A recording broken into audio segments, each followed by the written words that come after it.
Creo que recién estábamos comenzando el tema 8, ingeniero. Ah, ya. Bueno, entonces el tema número 8 trata de aplicación de fasores a los circuitos, pero a los circuitos de corriente alterna. Habíamos visto que los circuitos de corriente alterna, ¿no es cierto?, tienen un tratamiento diferente a los de corriente continua, y hacerlo de la forma tradicional, aplicando las matemáticas, las ecuaciones diferenciales, se hacía muy largo la resolución de este tipo de circuitos. Entonces, con aplicación de lo que son los fasores, se simplifica un poco los cálculos. Para ello tenemos que recordar lo que son los números complejos.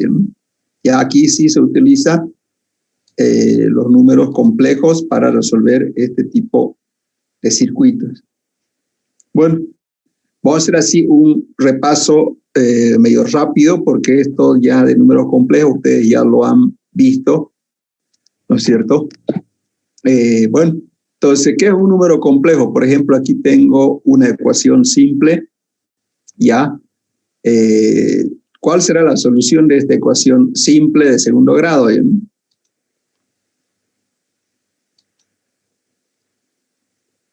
¿Cuál será la solución? Imaginaria. Raíz cuadrada de menos 1. Eso, raíz cuadrada de menos 1, ¿no? Entonces, eso es una cantidad que se llama imaginaria, ¿no? De ahí parte lo que son los números complejos. La solución es raíz de menos 1, pero no existe raíz de menos 1, entonces eso se llama número imaginario, ¿ya? Un número complejo está formado, ¿no es cierto?, de dos componentes, de dos partes, ¿sí? Una parte real y una parte imaginaria. La parte imaginaria aquí está, es raíz de menos 1, ¿no es cierto? Por lo tanto, un número complejo también se puede decir que es un número bidimensional, o sea, se puede representar en dos dimensiones, y esta es la forma más común de representar un número complejo, ¿no? Z es igual a A más JB. Esa es la forma más fácil de representar un número complejo, donde A es la parte real y B es la parte imaginaria, ¿ya? Y J ya sabemos que es raíz de menos 1. Podemos representar con la letra J o con la letra I, o sea, ambos son válidos. En circuitos es preferible representarlo con la letra J, porque I confundiría con lo que es corriente eléctrica, ¿ya? Entonces, un número complejo se representa con la letra Z y con una pestañita en la parte de arriba, ¿no? Cuando tiene esa pestañita, quiere decir que es un número complejo, ¿ya? Esa entonces es la forma de representar un número complejo. Se le designa la letra Z con una pestaña en la parte superior. Ya entonces, un número complejo también se puede representar en lo que es el sistema de ejes cartesianos, conocido como el plano complejo, ¿no es cierto?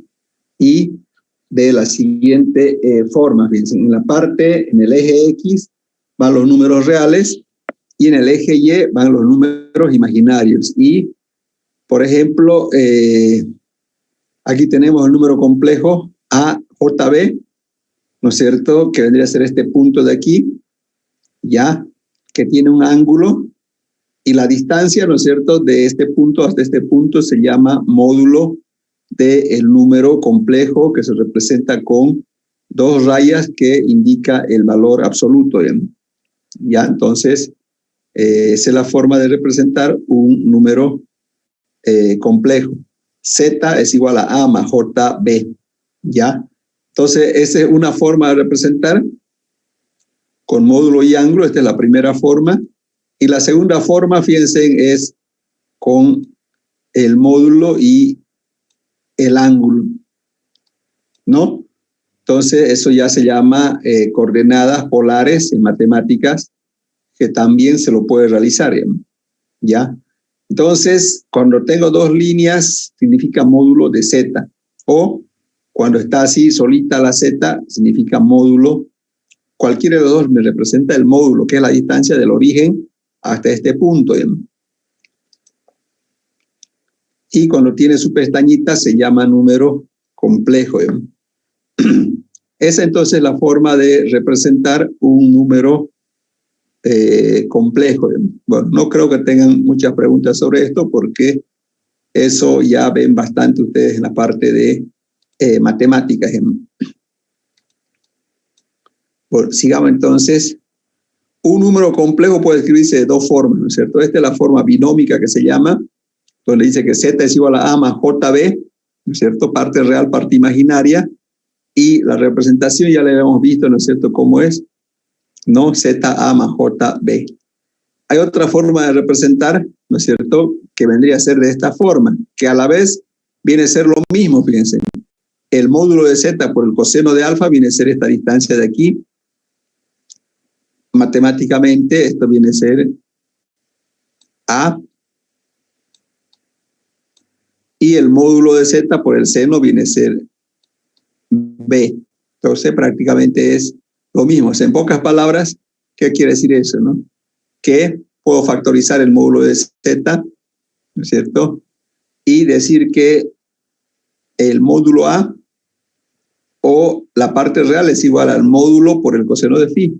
Y la parte imaginaria es el módulo por el seno de phi. Entonces, viene a ser lo mismo. Esa es una forma de representar un número complejo, entonces, de forma binómica, A más JB, o de esta forma, módulo de Z coseno de phi, que viene a ser A, o módulo por seno, que viene a ser la parte imaginaria. Hay otra forma de representar, que es de forma polar, ¿ya?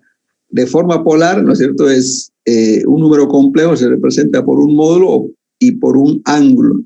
En muchos textos van a ver que esta forma se escribe de la siguiente forma también, ¿no?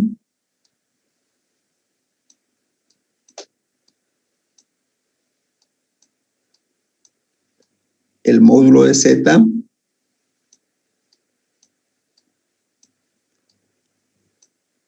y aquí viene el ángulo phi. Ya, solo que en el PowerPoint que estoy usando, no hay cómo escribir de esta forma, ¿no? En realidad, van a ver que esto se escribe de esta forma, ¿no? Entonces, te parece como una división, ¿no? Pero repito que en el ángulo, en las ecuaciones no hay para escribir como está aquí enmarcado, ¿no? Pero quiere decir lo mismo. En realidad esto tendría que ser como una división. Voy a tratar a ver de corregirlo.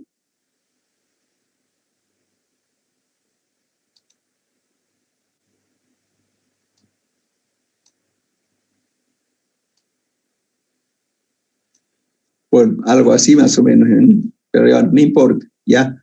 Entonces, eso representa el módulo y su ángulo es otra forma de representar un número complejo a través de la coordenada polar, como se lo llama, ¿no es cierto?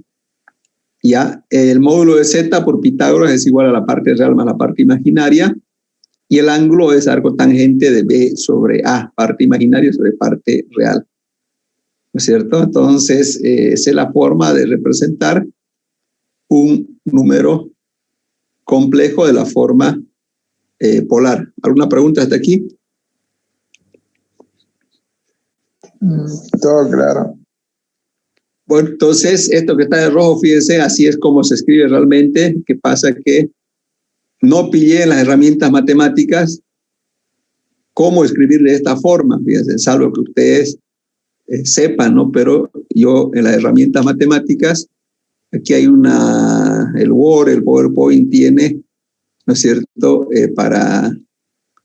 para, como se dice, escribir ecuaciones, y no pillé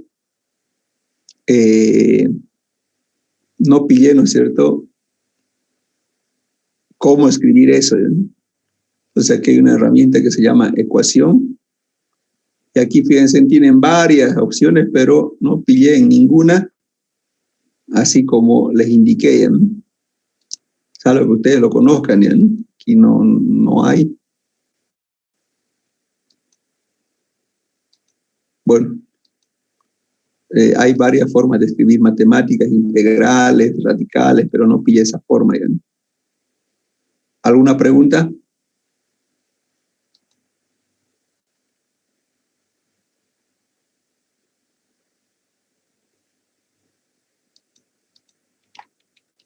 Bueno, entonces vamos a seguir.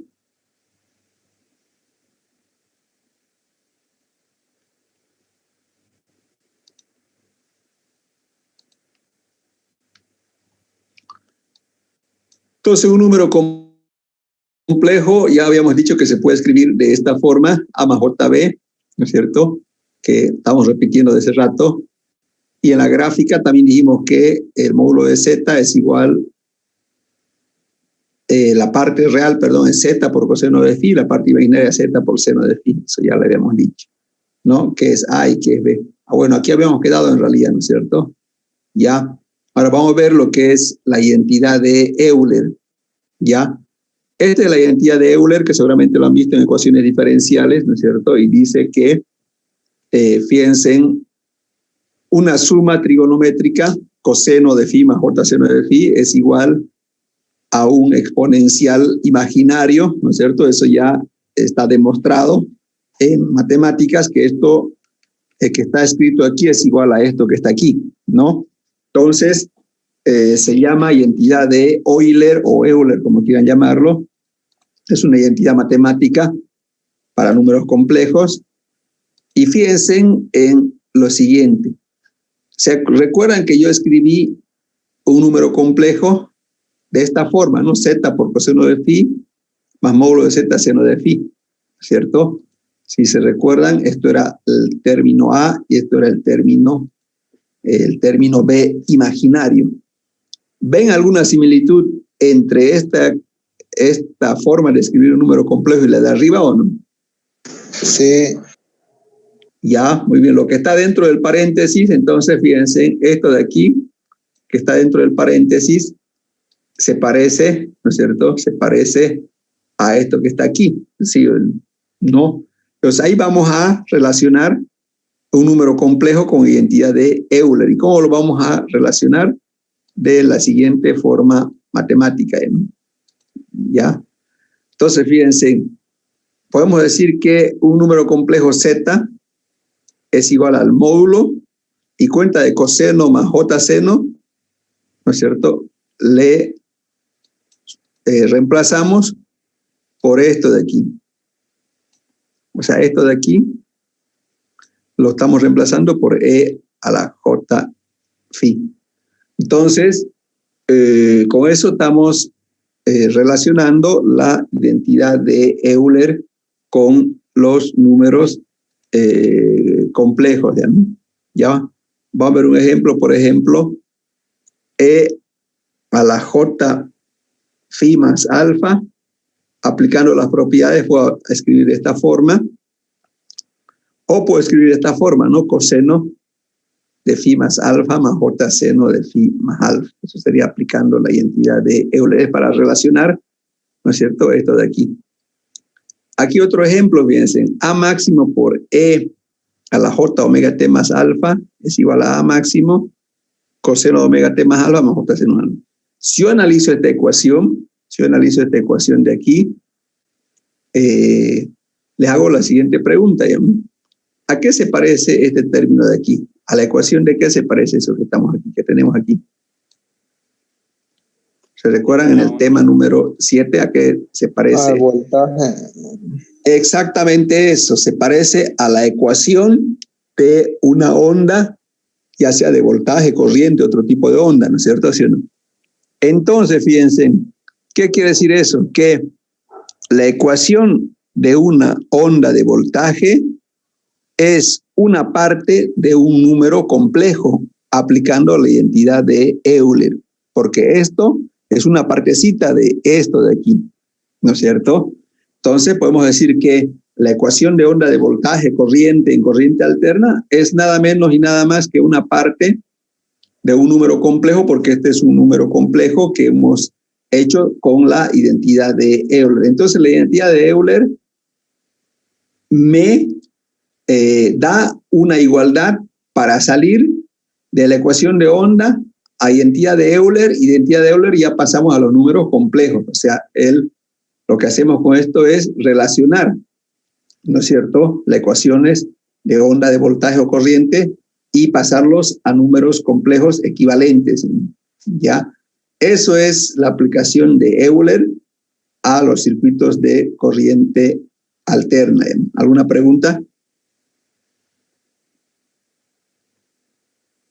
Todo claro. Todo claro, Inge. Bueno, aquí ya esto no lo voy a explicar porque es cómo se representa un número complejo. Fíjense en el primer cuadrante, cómo se representa de la forma polar, cómo se representa con aplicando Euler. Ya dijimos que un número complejo aplicando Euler se escribe de esta forma, ¿no es cierto? Es módulo de A por E a la J alfa, aplicando esto que tenemos aquí, ¿no es cierto? Entonces no voy a hacer eso en los demás cuadrantes porque ya es obvio, ¿no es cierto?, cómo se escribe. Me voy a pasar al siguiente subtítulo. Esta es representación de un número complejo en los 4 cuadrantes.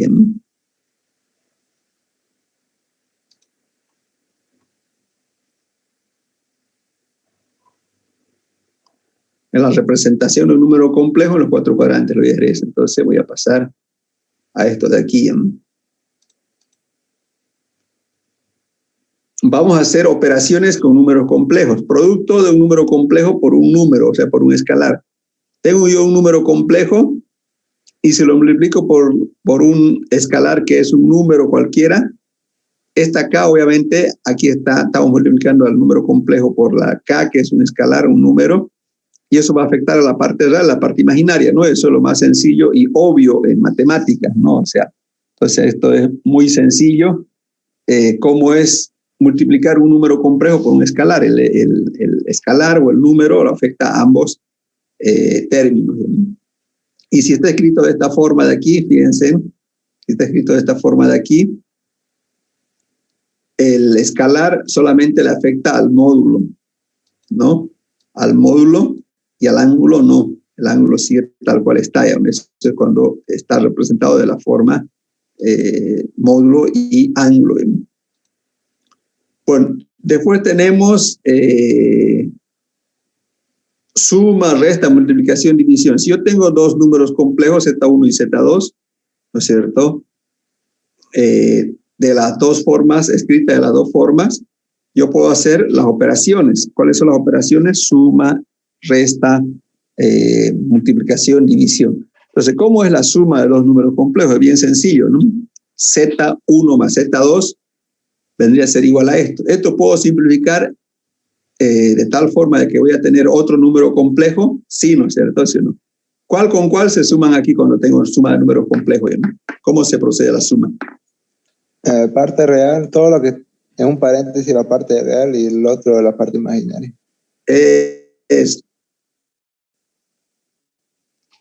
Ya A más C se suman las partes reales y aparte se suman las partes imaginarias, ¿no? Y eso es el nuevo número complejo. Entonces yo puedo sumar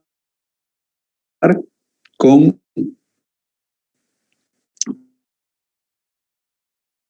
puedo hacer lo han visto más fácil de hacer sumar de otra forma. Fíjense aquí. Esto es sumando, al hacer la suma, Z1 y Z2, pero escrito de la forma polar. Fíjense, voy a tener un nuevo número complejo, como se ve aquí. Este es el nuevo número complejo, donde Z, fíjense, se calcula de la siguiente forma. Esta es la forma de calcular el módulo de Z para ese nuevo número complejo. Y a todo esto se llama X y Y el ángulo es arco tangente de todo esto dividido entre todo esto, perdón, de y y, que es todo esto dividido entre todo esto que es x, ¿no? Entonces, si yo comparo los dos métodos de sumar números complejos, es más sencillo aplicar lo primero que vimos, ¿no? O sea, sumar parte real con parte real y parte imaginaria con parte imaginaria. Se puede hacer de esta forma también, pero es un poquito más largo, ¿ya? ¿Alguna pregunta sobre la suma de números complejos?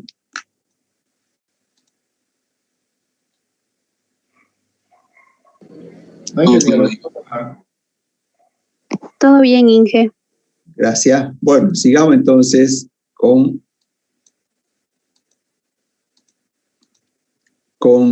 sumas y restas. Multiplicación, fíjense, multiplicación. También se puede hacer multiplicación con números complejos. Si tengo yo Z1 por Z2 sería A más J veces. ¿Cómo se hace cuando tengo multiplicación de números complejos? ¿Cómo se procede a multiplicar? De esta forma rectangular o cartesiana, como se lo llama. Multiplico este A por ¿cuál? Por todos los elementos del otro paréntesis. Y este A lo multiplico por así, ¿no es cierto? Y después hago esto, multiplico por esto de aquí, y esto lo multiplico por eso de ahí. Entonces, por todos los elementos, ¿no es cierto? Así es la regla matemática. Entonces, yo voy a tener AC más AJD, bueno, tengo todo esto de aquí, y luego, ¿qué hago? El imaginario al cuadrado es menos 1. Ya este imaginario al cuadrado se va a convertir en J cuadrado, ¿no es cierto? ¿Sí, no? J cuadrado, ¿a qué es igual? A menos 1, ¿no? Y se va a convertir la multiplicación de dos números imaginarios, me da como resultado, ¿qué? ¿Un número qué? Número real. Un número real. Es la multiplicación de dos números imaginarios me da un número real. Entonces aquí voy a agrupar la parte real y voy a tener lo siguiente.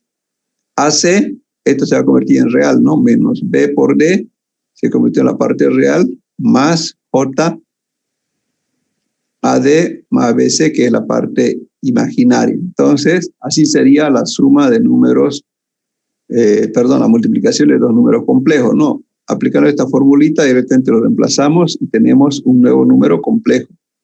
Pero de la forma polar sería esto, fíjense, en Z1 por Z2, ¿no? Y al hacer la multiplicación, ¿no es cierto? Viene a ser Z1, esto viene a ser Z2. Al hacer la multiplicación voy a tener otro número complejo, ¿no? Donde el módulo, el nuevo módulo, fíjense, es el producto de Z1 por Z2 y el ángulo simplemente se suman los dos ángulos y tengo el nuevo número complejo. Aquí pareciera que resulta más sencillo multiplicar de esta forma, lo que se llama multiplicación de la forma polar, ¿ya? También puedo hacer la división de números complejos de la misma forma, ¿no? O sea, sería A más JB menos C más JD, pero como se dice, para poder pasar este denominador de número complejo arriba, lo multiplicamos por lo que se llama el conjugado, ¿no? Si yo analizo esto es un conjugado. O sea, esto, si lo simplifico aquí, no va a tener ni un efecto, porque simplificando todo esto de aquí, ¿cuánto me sale? 1. 1. Pero no lo voy a simplificar, ¿no? No lo voy a simplificar, sino lo que voy a hacer es multiplicar así esto por esto por esto, lo mismo con esto de aquí, ¿no? Con eso y lo mismo abajo, ¿no? Entonces voy a desagregar y voy a tener lo siguiente, piensen.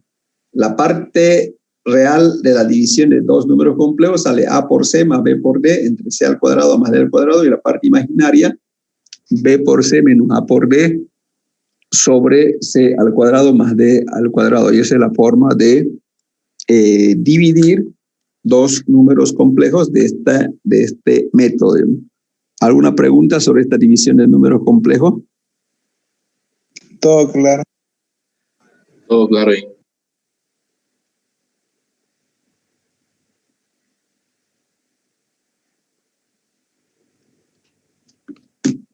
Bueno, y hacer de la forma polar, fíjense, aquí están los dos números complejos, es más sencillo, ¿no?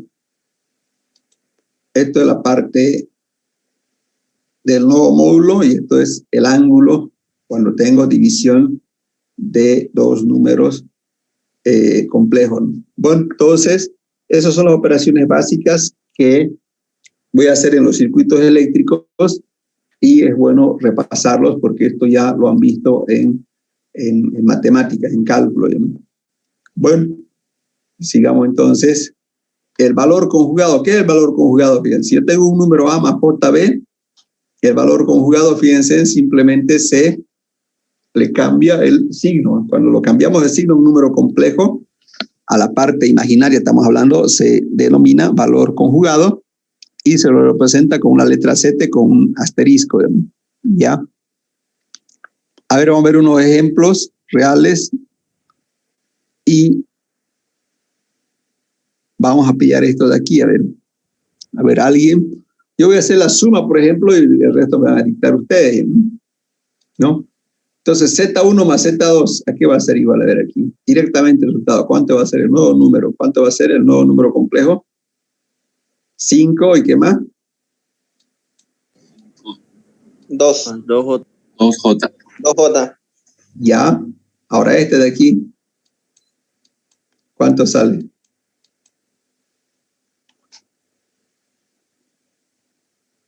Y el valor conjugado, pues ya se lo tengo aquí. Se le coloca un asterisco. Y dije, sale 21 más 1 imaginario. Ya. El B. Este sería, digamos, el valor conjugado del Z1. Ya vamos al producto. Ya lo hizo tan rápido. ¿Cuánto sale aquí? 21 más imaginario. Más J, ¿sí? Sí, más 1 imaginario. Lo mismo creo. 21 más J, ¿no? Así, más 1 J Sí, es sí, 1 J. Ya. sí. Así sería.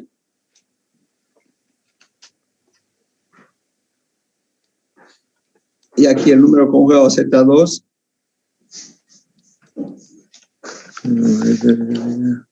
sería igual a 3 menos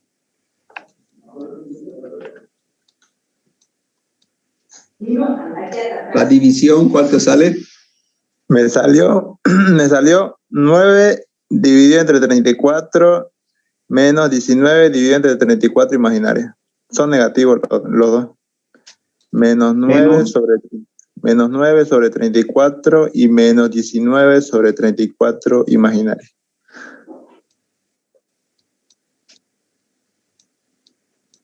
Listo. Bueno, por lo visto están muy rápidos. Me alegra eso porque vamos a hacer bastantes operaciones con números complejos cuando ya apliquemos directamente esto a los circuitos. Bueno, creo que no tienen por lo visto mucho duda en números complejos. ¿Ya? Lo resolví con la calculadora, ingeniero. Ya. Bueno, está bien, ¿no? Porque no vamos a hacer la mano tampoco. ¿Alguna pregunta sobre números complejos? Ya para relacionar ahora los números complejos con los circuitos eléctricos. Todo claro. Bueno, entonces aquí vamos a empezar a relacionar. Ya vimos números complejos, vamos a relacionarlos con los circuitos eléctricos. ¿No? Un minutito. Hola. ¿Cómo está? Buen día, doctora.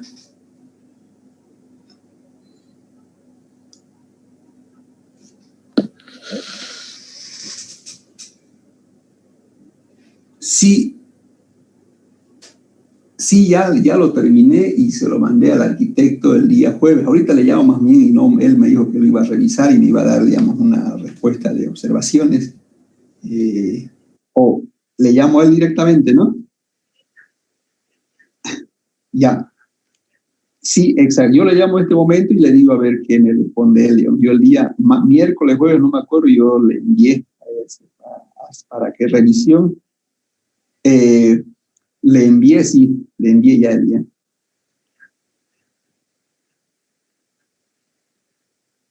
Sí, ya este mismo momento le llamo, yo le aviso a ver qué me comenta. Ya, listo.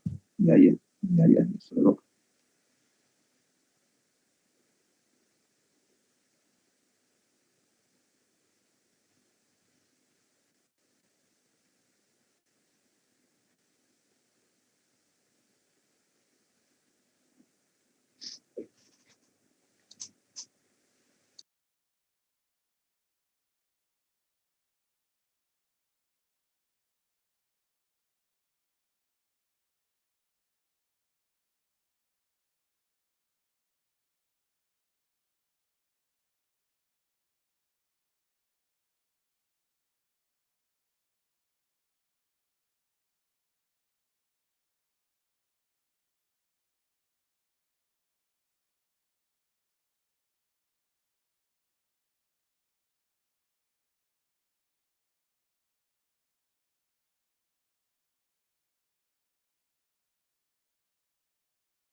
Bueno, vamos a seguir entonces. Vamos a ver ahora, digamos, cómo relacionamos números complejos con los circuitos eléctricos. Y para ello vamos a ver un concepto importante que es el fasor, ¿ya? Bueno, ¿qué es un fasor? Fíjense, dice que un fasor es un número complejo. Bueno, ya, también está ahí, es un número complejo, ¿ya? Pero que tiene la siguiente característica, fíjense, aporta información de amplitud y ángulo de fase de una función sinusoidal. Entonces, si hablamos de función sinusoidal, estamos refiriéndonos a ecuación de una onda de voltaje de corriente, otro tipo, ¿ya? Y esto gracias a la identidad de Euler. Recuerden que Euler relacionaba, ¿no es cierto?, la función exponencial con la función trigonométrica, ¿no? Entonces, repasando, esta es la identidad de Euler. O sea que, fíjense, E a la más menos j phi es coseno de phi más j seno de phi, ¿ya? O sea que podemos decir entonces que esto de aquí es la parte real y esta es la parte imaginaria, ¿no es cierto? Coseno de phi es la parte real de este número complejo, ¿ya? Y el j seno de phi es la parte imaginaria de este otro número complejo, ¿no es cierto? Entonces, para que quede bien claro qué es un fasor, vamos a hacer el siguiente ejemplo. Miren aquí. ¿Quién me puede decir esta qué ecuación de qué será? A ver. De voltaje en función del Es tiempo. ecuación de voltaje en corriente alterna. Entonces, si yo analizo esto de aquí, esta ecuación de voltaje es simplemente la parte real de un número complejo. Esto que está aquí es un número complejo. Si yo escribo esto de forma completa, ¿no es cierto? Si esto que está entre corchetas yo escribo de forma completa, E a la J, ¿cómo sería? A ver, aplicando la identidad de Euler, aquí sería coseno de ¿qué? Coseno de todo lo que está en el paréntesis. Eso. Después más imaginario seno de todo lo del paréntesis. es más imaginario. Exactamente eso, ¿no es cierto? Seno de omega t. Entonces, fíjense, o sea que esto de aquí, una onda de corriente alterna de voltaje había sido la parte real de un número complejo, así resumiendo, ¿no? O sea, a través de la identidad de Euler. O sea que la ecuación de voltaje es igual B máximo por la parte real de esto. O también puedo desagregar lo que quiere decir lo mismo. Pero lo más importante es que la ecuación de una onda de voltaje es ya sea la parte real o la parte imaginaria de un número complejo. Entonces, con eso voy a deducir lo siguiente, fíjense bien. Ya, esta ecuación de onda de voltaje, yo la puedo escribir de esta forma, ¿no es cierto? B máximo por el imaginario de E a la omega t más alfa. Y esta es la parte real, esta es la parte imaginaria, ¿no es cierto? ¿Ya? Entonces, ¿a qué se llama fasor? Si yo analizo aquí, fíjense, en el concepto de fasor dice que el fasor es un número complejo que aporta la información de amplitud y ángulo de fase. Fíjense, vamos a llamar fasor a lo siguiente, miren. B máximo por E a la J de phi. A eso se va a llamar fasor. Y si yo analizo, este es un número complejo, ¿no es cierto? Es un número complejo porque aquí, fíjense, en B máximo por E a la omega t, y este B máximo sería por E a la J de phi, ¿no? Recuerden que esto de aquí, fíjense, es igual al coseno de phi más J seno de phi, ¿no es cierto? Entonces, en la ecuación 1 y en la ecuación número 2, puedo escribir lo siguiente. En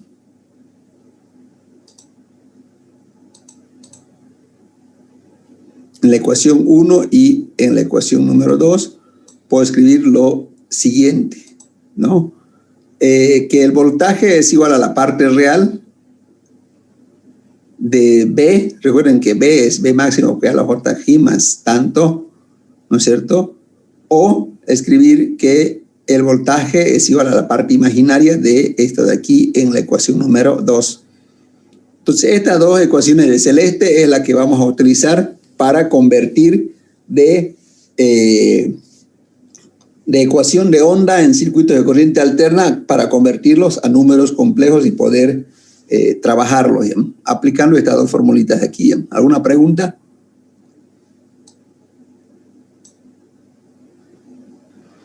Todo claro. Bueno, vamos entonces a la aplicación de esto de aquí, ¿ya?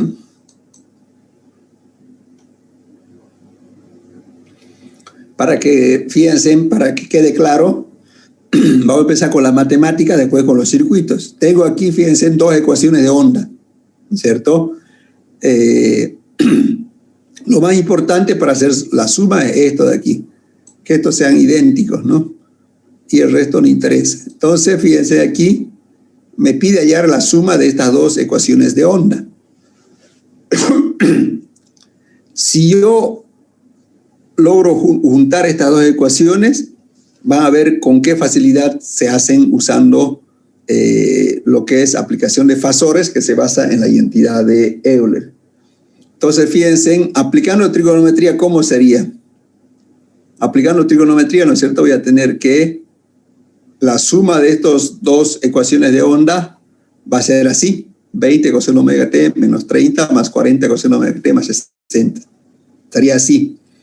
Pero ¿cómo es aplicando lo que son identidades trigonométricas? Esto yo lo puedo desagregar de la siguiente forma, ¿no? Aplicando esta propiedad, fíjense, en coseno de alfa más beta, coseno de alfa, coseno de beta, seno de alfa, coseno de beta. Entonces voy a aplicar eso a los dos y voy a tener lo siguiente, ¿no es cierto? 20 coseno de omega t menos 30 es igual a 20 coseno tanto, tanto.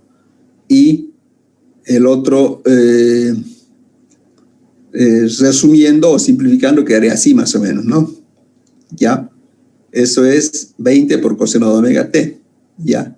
Ahora el otro, lo mismo, 40 coseno de omega t, lo mismo, ¿no? Aplico lo mismo y multiplicando ya los números quedaría 40 por 0,5 menos 40 por 0,87 seno de tanto. Reemplazando los valores, ¿no es cierto? Reemplazando los valores y aplicando la ecuación de línea recta, voy a tener lo siguiente, ¿ya? 37 sobre coseno de x y 24 sobre seno de x. Igualando esto de aquí, voy a tener esto de aquí, ¿no es cierto? Y simplificando, tangente de x va a ser igual a 24 sobre 64. Y voy a tener que x es igual a 33,43 y y es 44,7. Reemplazando esto aquí, voy a tener que esta es la ecuación de la onda de la nueva onda, ¿no es cierto? Aplicando lo que son trigonometría. O sea, la suma me da esto de aquí, la suma de esto que era al principio. Ya se simplifica en esto de aquí. Bueno, tal vez no lo he hecho muy desarrolladamente en esta parte de aquí, pero pueden seguir aquí simplificando y van a llegar a esto de aquí, ¿no? Eso es aplicando trigonometría. ¿Alguna pregunta hasta aquí?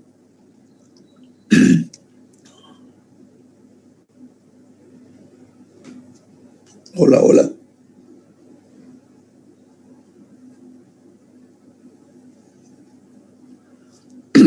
Todo claro. Bueno, pueden hacerlo como se dice más detalladamente, pero lo importante es que esto es igual a esto de aquí. Esto de aquí, no, perdón, esto no es. Aquí estaría, eso de aquí. O sea, estos son dos igualdades. Y eso se puede hacer, obviamente. Estos son dos igualdades, ¿no? ¿Ya? Entonces, eso obviamente se hace aplicando trigonometría, ¿ya? Para aplicar trigonometría hay diferentes formas, ¿no? Uno ya ve cuál es más fácil. Pero ahora vamos a hacer el mismo ejercicio aplicando fasores, ¿ya? Para que vean la diferencia en cómo salen los resultados, ¿sí? ¿Ya? Vamos a hacer el mismo ejercicio entonces ahora aplicando fasores, ¿sí? Entonces yo tengo aquí me pide la suma y al transformar a fasores sería la suma de este fasor más este fasor, ¿ya? Tengo que sacar el fasor de cada uno de estos dos términos, ¿ya? Y recuerden que el fasor era igual a la parte real de y máximo por e a la j alfa. Esa era la definición de fasor. Obviamente aquí está con y, nosotros lo hemos hecho con b, ¿no es cierto? Así, ¿ya? Entonces, aplicando esto de aquí, voy a tener que y1 es igual, el fasor y1 máximo por e a la j phi 1, que vendría a ser 20 por e a la j menos 30 grados. Y2 es igual a 40 por e a la j 60. Esto lo voy a reemplazar aquí. Esto lo reemplazo aquí, ¿cierto? Y voy a tener lo siguiente. Entonces, reemplazando aquí, voy a tener esto. 20 por e a la j 30 más 40 por e a la j 60. ¿Y cómo se convierte esto a seno coseno? Recuerden, e a la j es igual a coseno de 30 menos seno de 30. Y esta es la e a la j 60 coseno más 60. Pero si yo analizo aquí, miren, tengo puro número, ¿no es cierto? 20 coseno de 30 me da un número, 40 coseno de 60 me da otro número. Entonces aquí puedo yo simplificar. ¿Cuánto me sale 20 coseno de 30? Aquí voy a ver, me sale 17,32. Y esto me da seno de 30 de 0,5 menos J10. Y esto me da 20 más J34. Aquí puedo sumar, ¿no? Los números complejos, fíjense. 37,32 más J24 sería. En módulo y ángulo sería 44,72 y el ángulo 33,43 grados sería, ¿no es cierto? Entonces esto llevándolo a Euler, 44,72 sería por e a la 33 más 43, que viene a salir lo mismo de aquí, ¿no? Y recordando, fíjense en lo siguiente,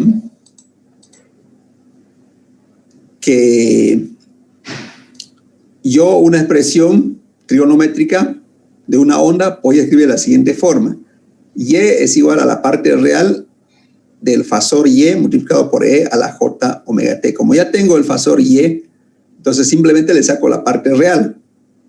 Y voy a tener que Y es la parte real de 44,72 por E a la J omega T más 33,43 grados.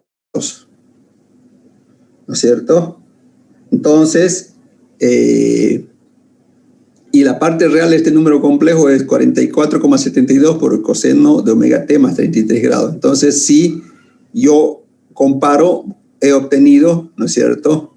He obtenido esto de aquí aplicando fasores. Miren.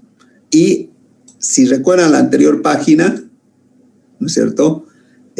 Me salía el mismo valor, pero obviamente aplicando trigonometría. No sé si tienen una pregunta sobre esto de aquí.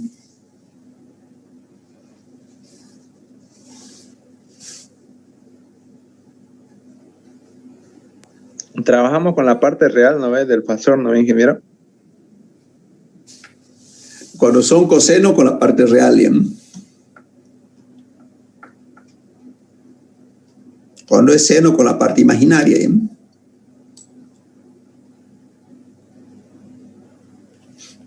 ¿Alguna otra pregunta?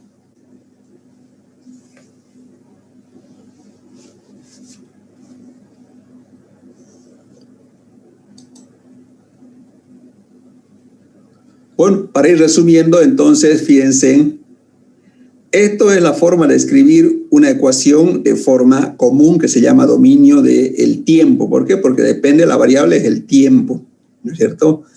¿Y cómo se escribe el fasor de esto? Recuerden, para que sepan, el fasor de esto, ¿cómo será? Es Y1, 20 y el ángulo de 30 grados. Esa es la forma de escribir el fasor. Y esto de aquí sería 40 y el ángulo 60 grados. Esa es la forma de sacar el fasor rápidamente de una función trigonométrica para pasarlo a números complejos, ¿ya? Y esto de aquí, una vez que haga suma, multiplique el resto, lo reemplazo aquí, ¿no? Porque lo que quiero es yo la función original ya desarrollada, como se dice, ¿no? Pero esta es la forma de sacar los fasores, ¿no? Solamente el ángulo, el módulo y el ángulo, fíjense, esa es la única información que nos sirve para hacer operaciones con los fasores, ¿no? ¿Pregunta? Todo claro. Bueno, entonces vamos a ver la suma de fasores. La suma de fasores, fíjense, era más fácil, ¿no es cierto?, hacer esto de esta forma que hacer de esta forma, ¿no? Bueno, ¿cómo sacamos entonces los fasores de diferentes ecuaciones de voltaje o corriente y corriente alterna? Aquí, por ejemplo, fíjense, esta es la ecuación normal y el fasor sería 20, 60. Solamente yo quiero el módulo y el ángulo. De esto, ¿cómo será? A ver, ¿quién me puede sacar el fasor de esto? De la corriente. Sería 5 y menos 45 grados. Ya, 5 menos 45. ¿Y de esto? 100 menos 20 grados. Ya, 100 menos 20 grados. Pero fíjense, ya su compañero le había dicho ya, siempre es bueno trabajar con una sola función trigonométrica. Entonces, para no confundir, vamos a trabajar siempre con coseno. Esto yo lo puedo convertir a coseno, ¿no es cierto? Si no, fíjense, aquí, esto es lo mismo que decir esto, miren, o sea, 100 en vez del seno, coseno. Para convertir a coseno, ¿qué se hace? Simplemente se le resta 90 grados, ¿no es cierto? Entonces queda 110 grados, ¿no? Entonces de aquí el fasor será 100 menos 110 grados. Recuerden que para convertir de seno a coseno hay que restarle 90 grados, ¿no? Así es, ¿no? O sea, ¿recuerdan o no?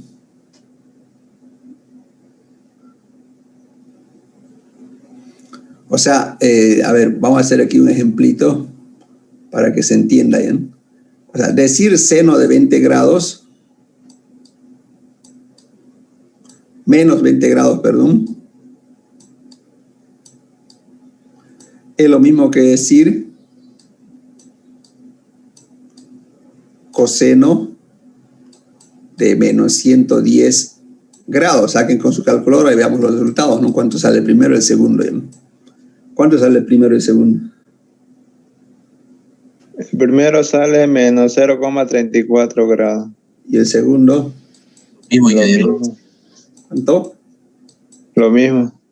O sea, eso es lo que estamos haciendo, ¿no? O sea, se llama, bueno, identidades trigonométricas, o no sé con qué nombre lo conocen, ¿no? O sea, simplemente le restamos 90 grados y pasamos de seno a coseno. Eso es lo que hicimos aquí, ¿no? ¿Ya? ¿Cómo será el de aquí? A ver, ¿quién me puede decir el de aquí?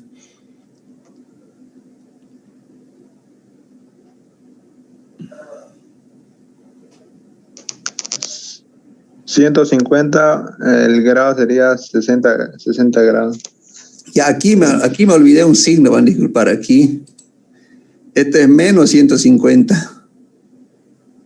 Menos 150 coseno de omega t. Bueno, podemos hacer así, como dijo su compañero, sería menos 150 ángulo 60, o podemos hacer lo siguiente, miren aquí, ya, es aplicando esta identidad. Cuando tengo un signo menos, fíjense en menos coseno de 60 grados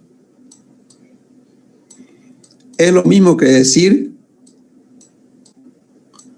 coseno de 120 grados. Hemos cambiado de signo. A ver, hagan su calculadora y vamos a los resultados. ¿Cuánto sale los resultados de uno y otro?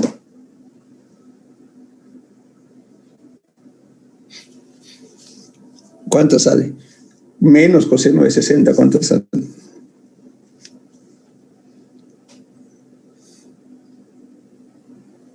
Menos un medio. Ya, menos 0,5. ¿Y el otro?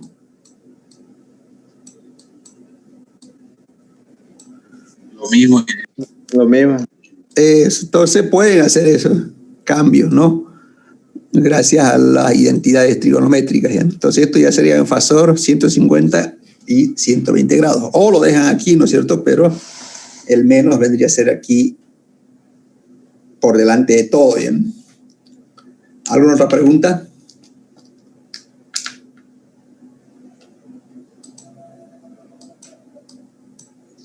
Ingeniero, sería coseno de menos 120. ¿Dónde? En lo que escribió,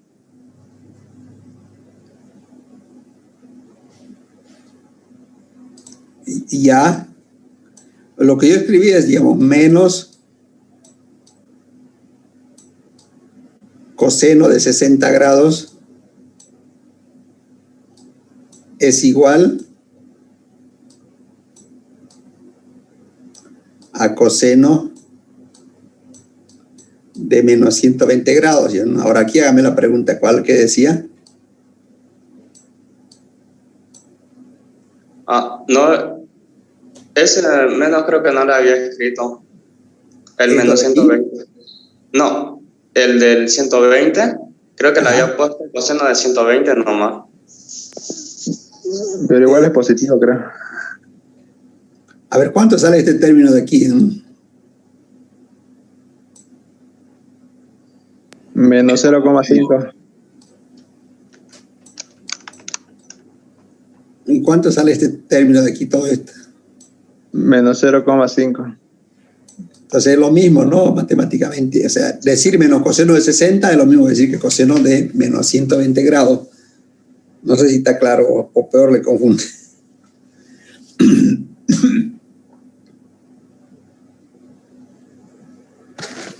No, sí, claro.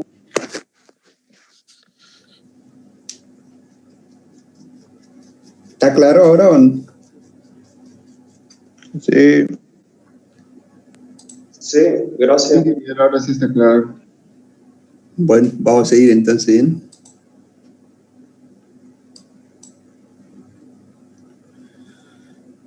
Bueno, entonces un fasor se puede representar también en así módulo y ángulo. Este es el módulo y el ángulo. Ya, pero eso no lo voy a explicar porque ya dimos al principio, ¿no? Que se puede representar por módulo y por ángulo. Bueno, la siguiente clase vamos a continuar aquí en lo que dice impedancia. ¿Ya? Vamos con la impedancia. Y obviamente yo estimo que la siguiente semana vamos a acabar el tema 8 y vamos a fijar fecha del examen último. Ya voy a ver el calendario aquí. Somos primero, el 3 sería el 10. El 10 sería, digamos, ¿no? Cuando acabemos la clase. Y vamos a fijar fecha del examen final, ¿les parece? Está bien.